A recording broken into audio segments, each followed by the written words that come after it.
Thanks very much for staying with us. Time now for Eye on Africa with me, Georgia Calvin-Smith. Tonight, France pulls all of its diplomats out of Burkina Faso in a tit-for-tat move after Ouagadougou cut ties with Paris last month.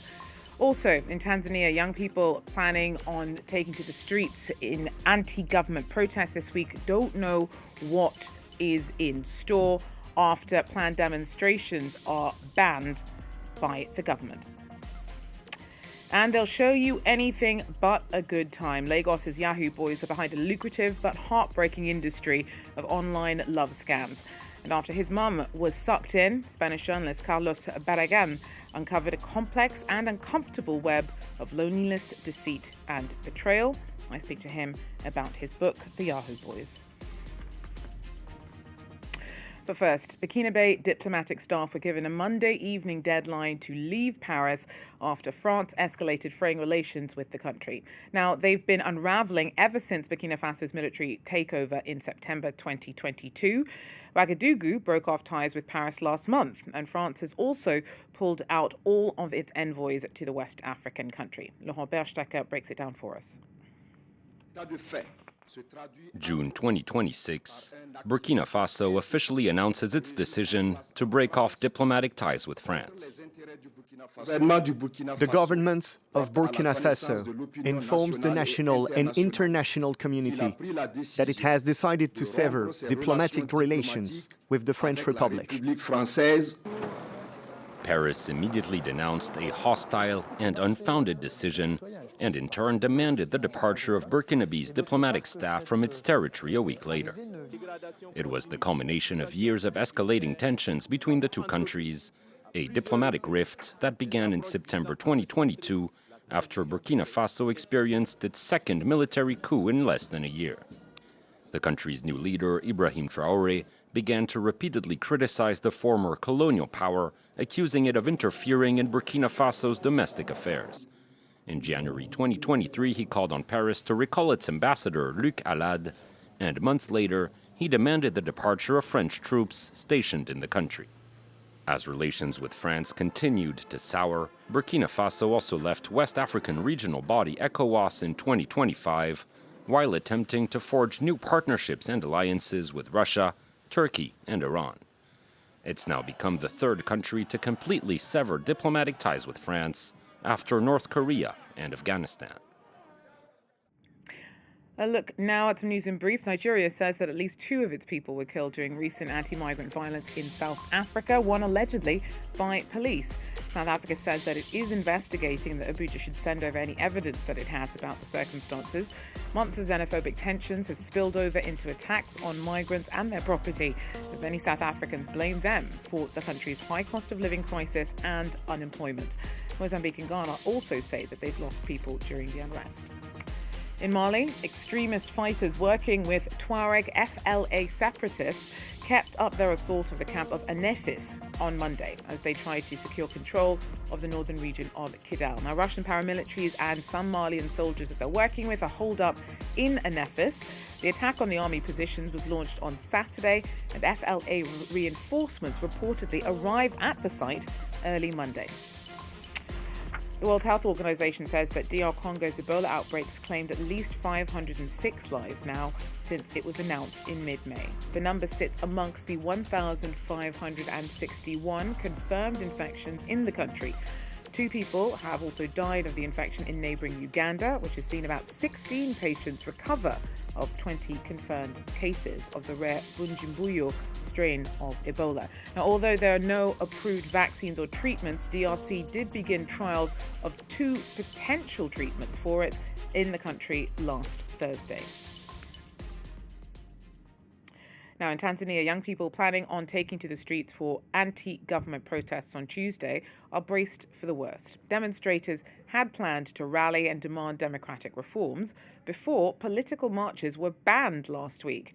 Our regional correspondent, Bastien Renouy, breaks it down for us. Riot police were seen in Dar es Salaam this Monday ahead of Tuesday's demonstration. For weeks, the Tanzanian government has been calling protesters criminals in order to undermine the movement. And during the past few days, the police has been arresting people randomly, saying that they were the ones in charge of recruiting protesters online, which is forbidden since any political gathering is forbidden since last week. And I can tell you that today people in Tanzania are worried. The regional commissioner for Dar es Salaam, Albert Shalamila, said any previous use of force to preserve peace was just a taste of what is to come. And that's worrying. During the past few months, the police repression has been very intense in Tanzania. Let's remember what happened in October last year. Samia Suluhu, the president, was re-elected with more than 97% of the votes. It led to many demonstrations across the country. The police tried to prevent the demonstrations. At least 518 people were killed according to the government, and thousands according to opposition parties. Bastian Renemy there for us. Now, in Nigeria, they're called Yahoo Boys, the groups of young people behind a notorious industry of online love scams. Now, after his mum was sucked in by an avatar in 2016, Spanish journalist Carlos Barragan went to Lagos to find out more about the lives of these fake lovers. And instead of sophisticated cybercrime, met young boys and girls commodifying the human connection and getting their cut of a world created by digital isolation. That touches all of us. His book is called The Yahoo Boys, and he's joined me now to speak a bit more about how he put that all together. Carlos, thanks so much for making the time. A wild ride. At the end of it all, what do you think that you learned about these Lagos Yahoo Boys that was actually the furthest away from what you expected to find out when you went in? Well, first of all, thank you so much for having me here. I could say that, as you have mentioned, I was expecting them to be as a criminal syndicate, a criminal organization, the ones that we see in other parts of the world, because it's important to remark that there are scammers, obviously, in so many other parts of the world. But what I found was, one of the characters in the book, he's 14, he's playing games on his phone, but another friend tells him, what are you doing? You're wasting your time. So he starts scamming truck drivers in America by impersonating a woman. And what I realized was that these young men knew more about the so-called Western loneliness than maybe I did, because all they were providing was a service. They were just day and night talking to these lonely victims. And as another scammer put it, sometimes it's more powerful to just say, how was your day? Or what do you have for breakfast? Than actually creating very complicated poems about love. Before we go more into the kind of context of it all, I mean, how does that actually work? So they're giving this service. What do they get out of it, and how do they get it out? Well, they pretend to be white people. It's always mostly white people. And they talk to the victims. They can be the men or women. And at some point, they always come up with an excuse to ask for money. And it's either in the form of a gift card or in the form of crypto. But by then, the victim is already hooked. The victim already thinks that they are talking to the lover. So by then, it's easier for the scammer to get the money. So is there a difference in the way that the book was received between readers in the global north and richer countries and those from the global south who got in touch with you with their feelings about, what they discovered in the Yahoo Boys? Ooh, certainly, because for one reason, normally people in the Western world, they are used to see the world as it is from their own perspective. While people in the global south or, even second generation of immigrants, they have this ability to see the world through Westerners' eyes, but at the same time through their own eyes. And whenever I talk to people in maybe Chile, India, Lagos, they were way more aware of the concept of inequality in the book, Obviously, there's a lot of loneliness from the victim side, but also a lot of poverty, of extreme poverty in certain areas of Lagos. And, the choice that you have to make as a young Lagosian on whether you follow the steps of your older friends or actually you decide that, no, you are not going to engage into any criminal activities. And these dilemmas are dilemmas that other people around the world in tough situations face all the time.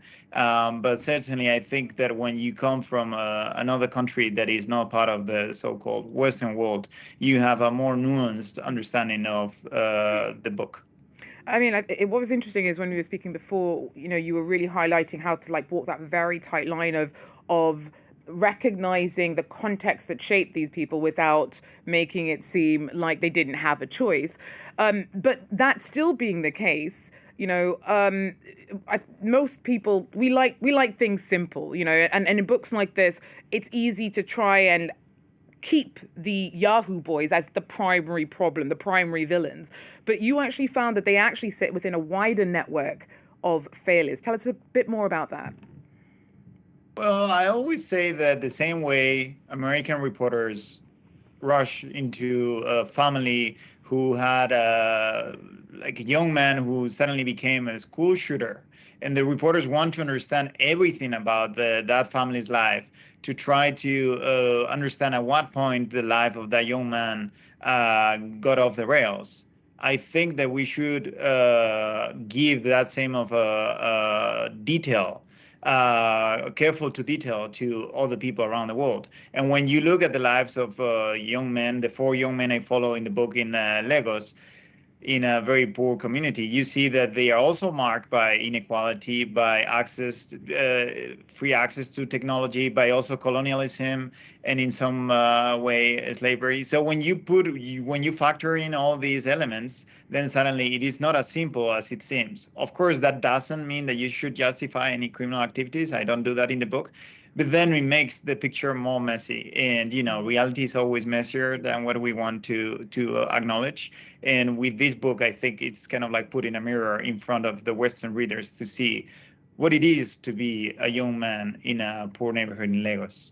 I mean, you were saying that sometimes it was you had to be very conscious about not getting too close. Was that reciprocated? Did you feel that some of the people that you were speaking to were dropping their guard at all and seeing you in any kind of more, showing you their vulnerability in any way? Or were you always, the Spanish journalists coming in and getting their story? Yeah, well, a lot of people just call me Oyibo. Other people, obviously, which is a nice way of saying white man. Other people thought I was an FBI agent. But, I've been there 5 times. I lived for 3 months straight on the mainland in Lagos.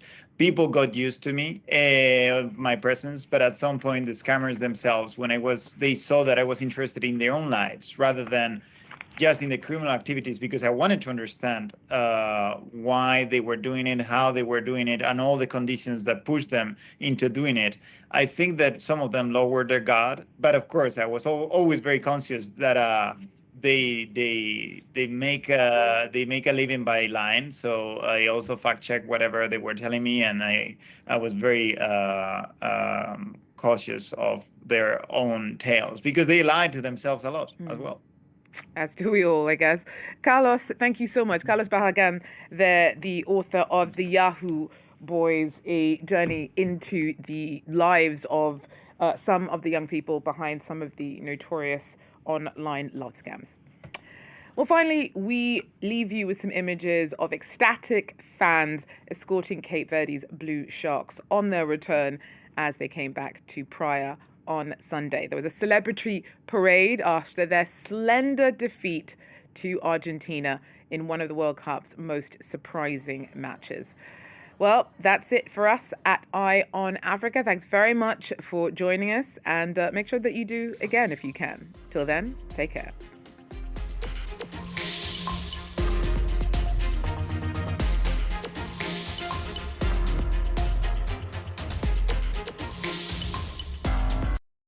Thanks very much for staying with us. Time now for Eye on Africa with me, Georgia Calvin-Smith.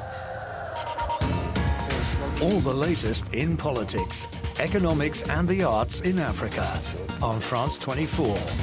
Our journalists are in every region, every country, to report on the emergence of a continent of unparalleled riches, bringing you Africa's stories on France 24. Thanks for joining us. Jusqu'à again. Take care. Liberté, égalité, actualité.